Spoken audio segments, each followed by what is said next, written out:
Hello guys, welcome to Tutorly. So Amazon Leo versus Starlink. Which satellite internet service is best right now? In this video, we are comparing availability, pricing, equipment, expected performance, and which type of user each service makes the most sense for. So, both use low Earth orbit satellites to bring internet to rural and remote areas where cable or fiber is limited.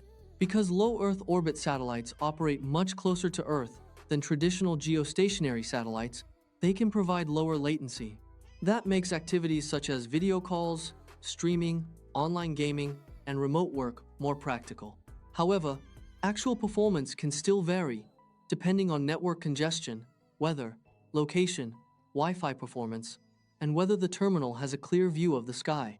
So, Starlink is already available, while Amazon Leo, formerly Project Kiwi, is expanding its network and expects an initial rollout later in 2026.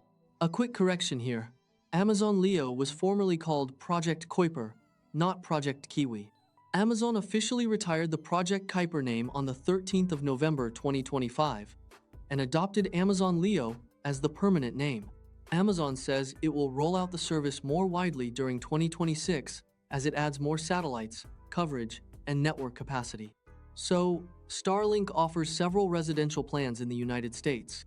The 100 megabit plan costs $55 per month, and the 200 megabit plan costs $85, and the residential max costs $130 per month.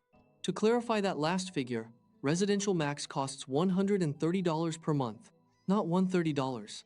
The 100 and 200 megabit plans limit download speeds to their named speed levels, while Residential Max is designed for customers who want the highest available residential performance. So, these plans may not be available in every area, while equipment, taxes, and other fees can vary. This means the advertised monthly price is only one part of the total cost. Before ordering, enter your exact service address and check the equipment price, shipping charges, taxes, mounting requirements, and any contract or promotional conditions. Starlink states that pricing and equipment offers can vary by location. Amazon Leo has not announced standard residential pricing yet, so its total cost remains unknown. This is a major limitation in any direct value comparison. Until customers know the monthly service price, terminal cost, installation requirements, data policy, contract terms, and cancellation rules, it is impossible to judge whether Amazon Leo will actually be cheaper or better value than Starlink.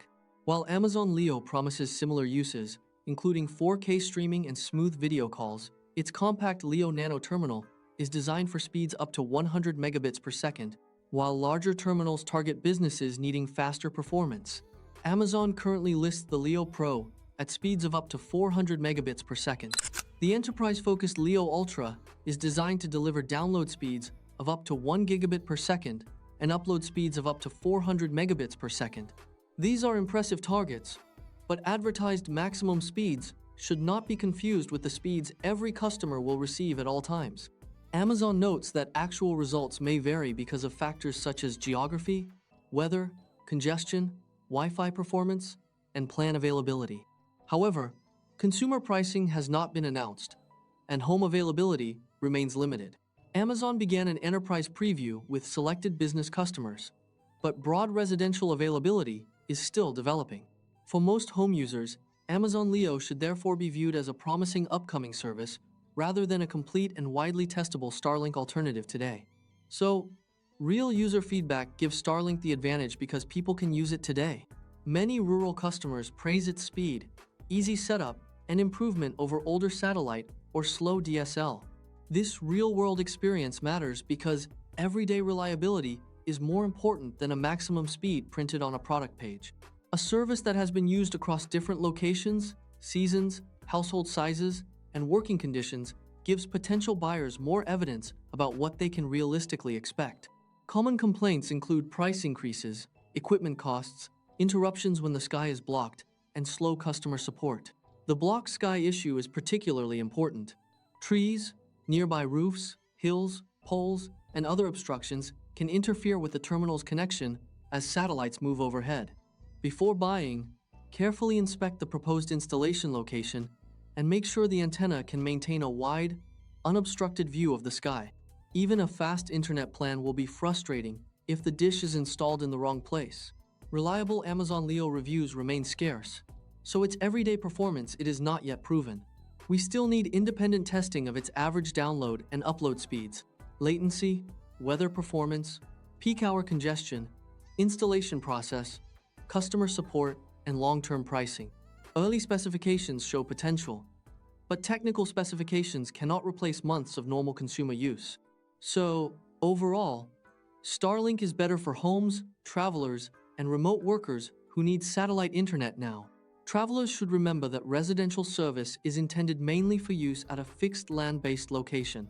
People who need internet while traveling should compare Starlink's roam options instead of assuming that a standard residential plan will cover mobile use.